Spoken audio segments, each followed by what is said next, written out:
Hello everyone and welcome to my official review of Captain Toad's Treasure Tracker, played on the Nintendo Switch. Now this is one of many games that were originally on the Wii U but ported to the Switch. And this is the only Wii U port I've bought, not counting Mario Kart 8 Deluxe, considering I didn't have the Wii U version of Captain Toad. But in any case, what are my thoughts on good old Captain Toad's adventure? Well, let's discuss that through the 5 main elements of a game: gameplay, story/dialogue, controls, graphics, and music/sound effects.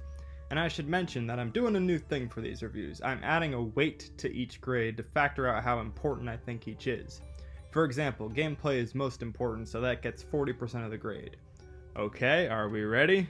So now it is time for adventure. So let's first go over that most critical aspect, the gameplay. For this, Captain Toad's Treasure Tracker is undoubtedly a puzzle-centric game. Given that it's a spin-off of Super Mario 3D World, it certainly has a similar feel to that game. However, the main difference is that this game makes you think more. You interact with items such as touching panels to move them around, throwing onions at enemies, that sort of stuff. So there's certainly elements of platforming involved, but at its core this is a puzzle game. You gotta figure out how to get that star at the end of each level. And in the meantime, you gotta figure out how to get those 3 diamonds hidden in each level. Some of them are in really obvious spots, some of them are honestly kinda a head scratcher, but I'd say the majority are easy to find, particularly in the early levels. The diamonds are later essential in unlocking other levels, just like the green stars were in 3D World. Now, this game certainly has an appropriate spike in difficulty, I'd say, with the first chapter of levels being easy, the second chapter being medium, and the third chapter having some tricky levels. Levels where I lost more toads and toadettes than I'd care to admit. Now this adventure mode with the 3 chapters appears to be the only real mode outside of the multiplayer, which I haven't bothered to try.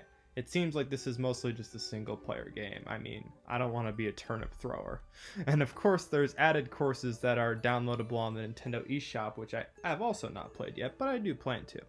So I think considering the lower cost of this game compared to other Switch titles, my opinion is that there's plenty of content to keep you occupied when you consider that cost. Each level presents its own unique and interesting challenge, and like I said, when it gets to chapter 3, they really are challenging. These levels make you think, and thinking is a good thing. Raging is not a good thing, but on particularly difficult levels, I've had to do some of that. That's more my fault than the game's fault, though. There's also these really interesting boss fights where you usually are scaling a tower, and you have to dodge fire from your enemy, usually some creepy dragon creature. There's also a boss fight against this guy named Wingo. Not Ringo, but Wingo. Interesting name that is. Not to get into the story or dialogue too much, but you alternate between playing as Captain Toad and Toadette. I think this is a good decision on Nintendo's part, as it's good for the Nintendo series to have some female protagonists. Much like in the 3D World minigames, Toad and Toadette are unable to jump. It certainly makes your puzzle adventures more interesting, as you often have to figure out ways to move between platforms. And within each level there truly is a lot to explore, even with the smaller levels you find in Chapter 1. After all, there is a little side mission besides getting the 3 diamonds on each level. Since I'm no completionist, I've only gotten a few of these often tricky side missions. However, I'm sure I would have gotten more if they would have actually listed the side mission before you go into a level. For some reason, they only reveal the side mission after you complete a level. I mentioned this in the Good Thing Bad Thing, and it really is a head scratcher. Are these secret missions, Nintendo? I want to know beforehand what to do before I start the level. Now overall though, the gameplay gets a positive review from me. Unlike the game I'm about to review, Mario Golf Super Rush, it feels like you get more gameplay for the price of less. Instead of some less than stellar 5 to 6 hour story mode, you get to spend hours trying to defeat all 3 chapters of this game. And yes, this first chapter is quite easy, but you'll spend some time on chapter 3. My only complaints would be that they don't tell you the side mission before a level, a lack of compelling multiplayer, again I'm not going to be a turnip thrower as player 2, and the removal of the 3D World levels from the original game. Like I know I said they had enough content, but why did they have to do that? Anyway, the gameplay still gets a 9 out of 10 from me. As you can tell from the weighting earlier, I consider story/dialogue to be the least important part of a game, particularly a game like this. It mostly just skips over the story and dialogue, to be honest. It just says what to do in each chapter book, like rescue Toadette or rescue Captain Toad. The boss fights give out some little glimpses of a story, like how they have a little cutscene before each fight, but really there isn't much of a story here. And there's certainly no dialogue, like literally, there's not one bit of dialogue I remember from this game, not from any character at least. So I would deduct a lot of points if I thought this was actually important to the game. But considering this is a puzzle game, I don't mind it that much. Having some other characters with some sort of dialogue would have been nice, but really it would have just been gravy. So because there's some semblance of a good story and I like the chapter book format, I'll still grade this a 7 out of 10. Okay, so now let's talk about controls. Now with a puzzle game like this where you need to move things around, controls may actually be a little bit more important than the 15% weight I'm giving it. So what do I think of the controls in this game? Well, it's a bit of a mixed bag. I do like the camera system in this game to a certain extent. It allows you to zoom around and see things all over the level, and that's important, especially if you're trying to figure out where a certain diamond may be hidden. Obviously, I talked about the no jumping earlier, and that's critical to the gameplay. I was still tempted to press that A button early on when playing because this feels like a Mario game, but I eventually broke the habit, so that's obviously not too big a deal. The camera allows you to zoom in by pressing the X button, and this is particularly useful, especially on levels where it's zoomed out. But sometimes you're so far away that I don't know why it just defaults to zooming out.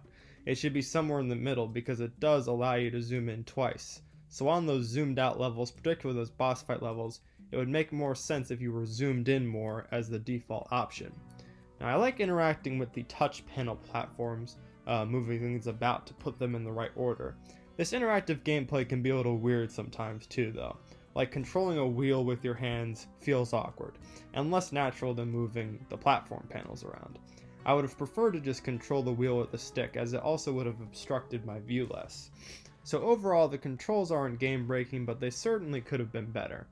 After all, the camera system in terms of zooming in and out could have been improved. I'm more focused on a level than the zooming in and out, so when I lose because I'm not zoomed in and didn't see something, yeah, that makes me kinda upset. So I only give the controls a 6 out of 10. But I have a more positive outlook on the graphics, which clearly are inspired from the Mario 3D World game. Each level is bright and colorful, and as I said in the gameplay section, they all feel unique. They all present something interesting to look at, so my only real complaint is, sometimes that's all there is to look at. Particularly with those simple early levels from Chapter 1, there's just not much movement. The only movement you really get around a level is with the boss fights.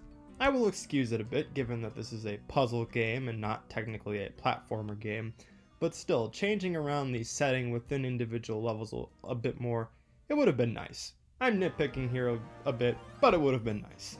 Overall, I still think the graphics team did a great job with each individual level. That HD muscles were really flexed. I mean, you can tell just from the box art that there's a lot of cool stuff going on here. So I will give the graphics an 8 out of 10. Finally, let's talk about the music and sound effects. Now, as I mentioned in my good thing, bad thing, the soundtrack is largely taken from Mario 3D World. And I don't mind that too much, but the 3D World soundtrack isn't exactly amazing. There are still some songs that sound pretty groovy, for example, though, like this sitar-based track that shows up multiple times throughout the game. I've had it stuck in my head recently.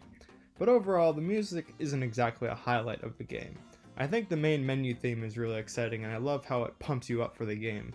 The toad just bounces each time you hear the drum beat on the menu, which is also, I think, a really nice touch. And the boss music ain't too bad either. I mean, everything about the boss fights are better than an actual 2D Mario game, from the gameplay to the music. As I said in the good thing, bad thing, you're not just stomping on an enemy's head 3 times. But hey, that's more gameplay, which I've already given a 9 out of 10. Now, while I have mixed feelings about the music, I can truly appreciate the sound effects. I love how Toad introduces each level with "time for adventure," or whenever there's a boss battle, he just says, "Fight time!" Toadette's introduction is a little more lame, as she just says, "Here I go," but I guess I can live with it.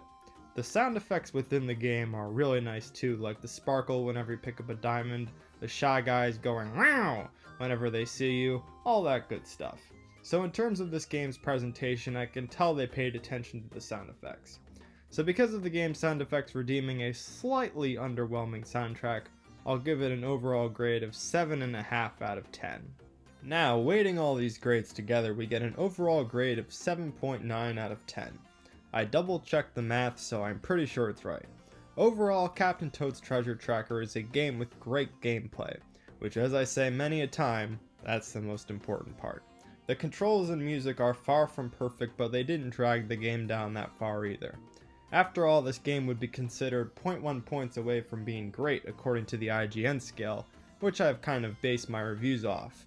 And on the Switch version, IGN actually gave this an 8.7 out of 10, so a little more generous than me.